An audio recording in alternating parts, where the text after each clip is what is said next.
Hi friends, தக்காளி தொக்கு recipe எப்படி பண்ணுறதுன்னு பார்க்கலாங்க. இதுக்கு 1 கிலோ தக்காளி எடுத்திருக்கேன். இதுக்கு வந்துட்டு ஒரு எலுமிச்சம்பழம் சைஸ் புளியும் நம்ம தேவைக்கு ஏற்ற வரமிளகாவும் கொஞ்சம் தண்ணி ஊற்றி ஊற வச்சிடலாங்க. நார்மல் ஆட்ரு தான் ஆட் பண்ணியிருக்கேன்.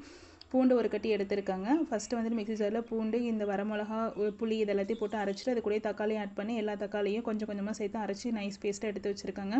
ஒரு வடை சட்டியில் எண்ணெய் ஊற்றிட்டு அதுக்கப்புறமேட்டுக்கு அதுக்கு தேவையான அளவு கடுகு போட்டுட்டு கடுகு நல்லா பொரிஞ்சதையும் நம்ம அரைச்சி வச்சுருக்க பேஸ்ட் இருக்கு இல்லைங்க, அதை ஆட் பண்ணிக்கலாம். கொஞ்சம் நல்லா மேலே தெறிக்குங்க, கொஞ்சம் டக்குன்னு மூடி வச்சுருங்க, இல்லைன்னா மேலே வந்து டக்கு டக்குன்னு தெறிக்க ஆரம்பிச்சிடும். கருவேப்பிலை ஆட் பண்ணிவிட்டு இதுக்கு தேவையான அளவு உப்பு தொக்குக்கு போட்டுடலாம். மஞ்சத்தூள் போட்டுட்டு நல்லா மிக்ஸ் பண்ணி விட்டுட்டு நல்லா மூடி போட்டு மூடி வச்சிடலாங்க.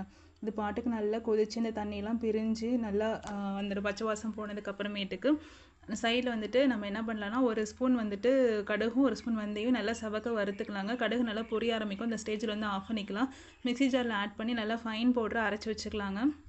நடுவில் ஒரு டைம் மிக்ஸ் பண்ணி விட்டு இந்த மாதிரி எண்ணெய் பிரிஞ்சதுக்கப்புறம் இந்த பவுடர் ஆட் பண்ணி ஒரு கொதி